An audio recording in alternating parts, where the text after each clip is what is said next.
Welcome to Quantum Mechanics 1, Birth of the Quantum, the first installment of this YouTube video series on quantum mechanics.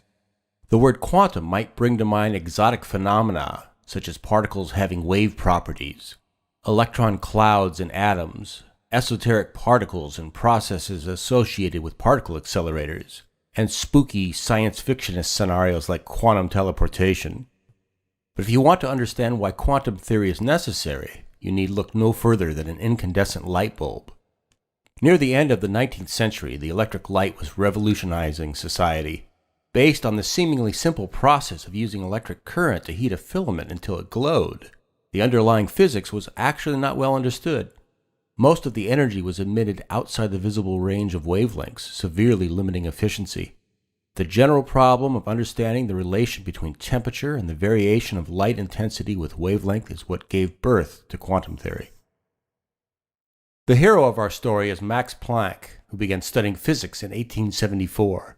This was after being advised against this by a physics professor on the grounds that, quote, "In this field almost everything is already discovered, and all that remains is to fill a few holes." A premature statement if ever there was one. Planck's doctoral thesis concerned thermodynamics, the study of the relationship between heat, temperature, and the properties of mechanical systems. In 1894, he was commissioned to research how to obtain the most output from a light bulb for a given input of electrical power. As reflected in the physics professor's advice, many people at the end of the 19th century thought physics was largely complete. Three broad areas of phenomena had been successfully described. Mechanics explained such things as orbital motion, the solar system, the behavior of structures and machinery, acoustics, fluids, hydraulics, and aerodynamics. Thermodynamics and statistical mechanics explain such things as the relation between heat flow, temperature, pressure, and volume, steam and gas engines, refrigeration, irreversible processes, and the relation between microscopic molecular dynamics and these macroscopic phenomena. Finally, electromagnetics explained the wave nature of light, other types of radiation, such as radio waves, and the laws governing electric power generation, transmission, and utilization by electric motors. It's the interplay of the last two areas where the need for quantum theory became apparent. To understand that, we need to start by looking at how statistical mechanics explain the distribution of energy among a collection of molecules at a given temperature. As an example, let's consider the behavior of gas molecules in a box. There are about 30 billion molecules in a cubic centimeter of gas. We're going to look at a computer simulation of 10 ideal billiard balls on an ideal billiard table as a very simple model of our gas. We'll start with all the balls at rest, and then we'll set one in motion and see what happens. As time goes on, collisions transfer energy between balls. The kinetic energy that was originally contained in a single ball is eventually spread among all the balls, but not equally. Some balls are moving faster than others. In fact, the speed of each ball changes every time it suffers a collision. Let's look at this more closely by following the history of a single ball, which we color black. The velocity can change dramatically with each collision. It seems quite hopeless to come up with an accurate description of any given ball's motion. And if this 10-ball scenario is intractable, then describing a gas with billions of molecules is laughable. Or maybe not. In the 19th century, physicists, most notably Ludwig Boltzmann, realized that while it was impossible to keep track of the trajectory of each molecule, it was possible to make definite statements about the statistics of those trajectories. The resulting analysis, called statistical mechanics, turns out to be very powerful and played a critical role in the development of quantum mechanics. The key is to find solvable problems that can be used to model the behavior of a complex physical system. To see how this works, consider a number of boxes and a number of balls distributed among those boxes. Here we start with 3 balls in each of 10 boxes. Now, randomly choose a box, and if it's not empty, move one of its balls to another randomly chosen box. Then randomly choose another box and move one of its balls, and so on.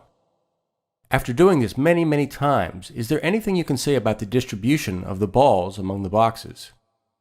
Here we'll investigate this by simulating 1,000 boxes, each initially containing 10 balls. Performing 1 million of the random ball transfers, we end up with widely varying numbers of balls per box. Now comes the statistics part. For any number of balls per box, for example, the red line here corresponds to 15, we can go through and count how many boxes have that many balls. We can do this for every possible number and display the results on a histogram where the number of balls per box is shown on the horizontal axis and the fraction of boxes with that many balls on the vertical axis. For the 15 balls case, we see that the fraction is about 0.03, or 3% of the boxes. Running more simulations, we find similar histograms. These histograms tell us that a box is much more likely to contain a small number of balls than a large number. Now, the nice thing about statistics is that the more objects you have, the more precise the statistics are. In the limit of a very large number of boxes and balls, you can solve for these statistics with pencil and paper, and you get this red curve.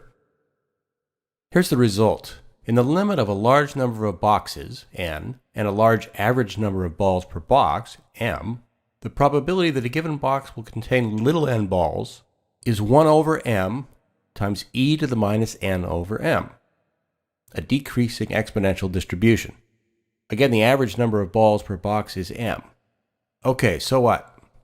Well, now we'll make an analogy to our statistical mechanics problem. Assume each ball represents a chunk of energy denoted by Greek letter epsilon, and the boxes represent anything that can contain energy, the molecules in our case. The process of randomly passing balls between boxes represents the random exchange of energy between molecules. The balls per box distribution should therefore represent the energy per molecule distribution. The average energy per molecule is m times epsilon. The energy of any particular particle is little n times epsilon. To find the probability that a molecule will have an energy E, we multiply in two places by epsilon over epsilon, which is just 1, and identify the expressions for energy E and average energy. Now, temperature is a measure of average energy per molecule, and we write the average energy per molecule as a constant K times temperature T. K is called Boltzmann's constant. Finally, we let our chunk of energy epsilon shrink to infinitesimally small. We'll call it dE, the differential of energy. This describes a continuous exchange of energy among the particles. The resulting probability that a molecule will have an energy E is 1 over kT times e to the minus e over kT. This is called the Boltzmann distribution. Statistical mechanics provided powerful explanations for phenomena arising from the interaction of many particles. It accounted for the relation between pressure, volume, and temperature of an ideal gas. It clarified the somewhat mysterious thermodynamic concepts of entropy. But when these ideas were applied to situations involving electromagnetics, a serious problem arose, the solution to which required a radical rethinking of the physics of the very small. According to electromagnetic theory, when an electric charge is accelerated or jiggled around, it radiates an electromagnetic wave. When this wave encounters other charges, it exerts forces that cause them to jiggle in response. They would also radiate their own waves, but we don't show that in this animation. Given that electromagnetic radiation from our sun is the primary energy source for our ecosystem, it's clear that these waves carry energy. Therefore, they should somehow fit into our chunks of energy analysis as additional places to transfer energy in and out of. Consider a piece of metal which consists of an array of more or less fixed atomic nuclei and bound electrons, represented by green dots, and a collection of conduction electrons, which are more or less free to move around, represented by red dots. These particles will have average kinetic energies proportional to the temperature T of the metal. The low-mass electrons will travel with especially large velocities and accelerations. They're charged, so they'll produce radiation. Therefore, we see that there will be a close relation between the temperature of a material and the radiation it produces. This connection between temperature and radiation is readily apparent when an object is heated until it glows. The initially reddish glow becomes whiter with increasing temperature. Suppose we have a box enclosing a vacuum, the sides of which are made out of some material at a temperature T. The charges in the material will be in thermal motion, and the box will be filled with radiation. The particles making up the box contain kinetic energy, and the radiation in the box contains electromagnetic energy. We've discussed the relation between temperature and kinetic energy. Now we want to see what the relation is between temperature and electromagnetic energy.